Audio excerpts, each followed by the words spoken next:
근데 이런 상태일 때 가장 큰 문제점은 우리 보아 선생님 느끼셨던 거 작은 충격에도 뼈가 부러지거나 금이 갈 수 있다는 거예요. 그러니까 텅텅뼈는 골절과 또 골절로 인한 합병증을 유발하는 건 물론이고요. 더 나아가서 목숨까지 아주 위험한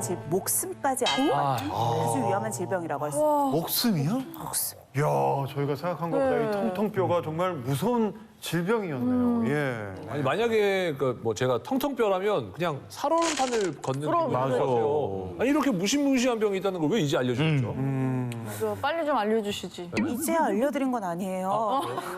사실 이 텅텅뼈가 여러분들한테도 아주 익숙한 질병이거든요. 그래서 그냥 주변에서도 이런 텅텅뼈 환자는 어렵지 않게 볼 수가 있어요. 지금 이 순간에도 3초에 한 명씩 꾸준히 발생하고 있는 이 텅텅뼈의 또 다른 이름은요. 골다공증. 골다공증.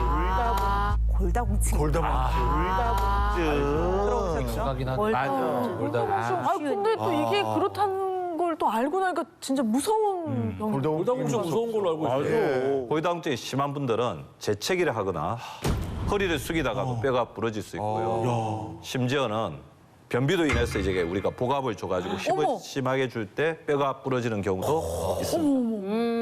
네, 이 텅텅뼈는 뭐 우리 몸 어느 곳에서나 뼈가 있으면 다 일어날 수 있겠지만 주로는 고관절이나 척추, 손목과 같이 이렇게 관절 근처에 있는 곳에서 골절이 자주 발생을 하거든요. 근데 이때 특히나 문제가 될 수 있는 건 고관절과 척추라고 생각을 하시면 돼요. 왜냐하면 허리나 고관절에 골절이 발생한다. 그때는 움직일 수가 없어요. 걸어 다닐 수가 없다 보니까 거동 자체가 불가능해서 병실에서 누워서만 생활을 하셔야 되거든요. 그러면 당연히 회복도 더디고 또 치료가 어려울 뿐만 아니라 이렇게 오랫동안 와상 생활을 하시면 근육도 빠지게 되고 면역력도 떨어지죠. 욕창이나 폐렴과 같은 합병증이 유발이 되기도 굉장히 쉽습니다.